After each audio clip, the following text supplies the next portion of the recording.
हरे कृष्णा। आप सभी का मंगल हो, कल्याण हो। देखिए, जब तक आप अपने भीतर के युद्ध को विजय नहीं प्राप्त करते, तब तक आप स्थिर प्रज्ञ नहीं हो सकते। स्थिर प्रज्ञता गीता और और भी भारतीय ग्रंथ हैं, जो हमारे धार्मिक ग्रंथ हैं, उनमें अलग-अलग तरीके से समझाई गई है। ये भीतर का युद्ध है क्या? पहले तो हम इसे समझते हैं। भगवत गीता के दूसरे अध्याय के 67वें श्लोक में कहा है, इंद्रियाणा ही चरता यन मनो नो विधीयते तदस्य हरति प्रज्ञा वायु नाविमांसी।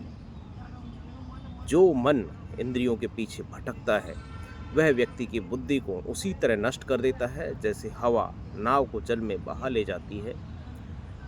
युद्ध का स्वरूप कैसा है? ये जो हमारा मन है, ये युद्ध मन, इच्छा, क्रोध, लोभ, मोह और अहंकार के विरुद्ध है। अर्जुन की तरह हर मनुष्य संशय, आसक्ति और द्वंद्व से जूझता रहता है। स्थिर प्रज्ञ यानी स्थिर चित्त कौन है? भगवत गीता के दूसरे अध्याय के 56वें श्लोक में स्थिर प्रज्ञ के लक्षण बताए गए हैं। दुखे स्वनु स्वनुदिग्मना सुखेषु विगत स्पृह वीतराग भय क्रोध स्थित धीर्मो निरुच्यते। यानी कि जिसका मन दुख में विचलित ना हो और सुख की में आसक्ति ना रखता हो, जो राग में, द्वेष में, भय में, क्रोध में, इन तमाम चीज़ों से मुक्त हो जाता हो, वह स्थिर बुद्धि, स्थिर चित्त मुनि कहलाता है।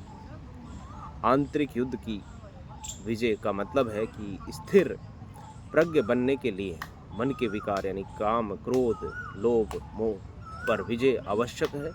यही अपने भीतर के युद्ध का अर्थ है।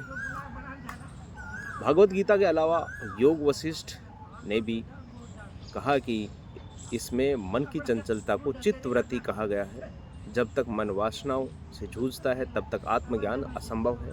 विवेक चूड़ामणि में जो शंकराचार्य जी का है, उसमें भी कहा गया कि मन एवं मनुष्याणाम कारण बंध मोक्ष, यानी कि मन ही बंधन और मोक्ष का कारण है।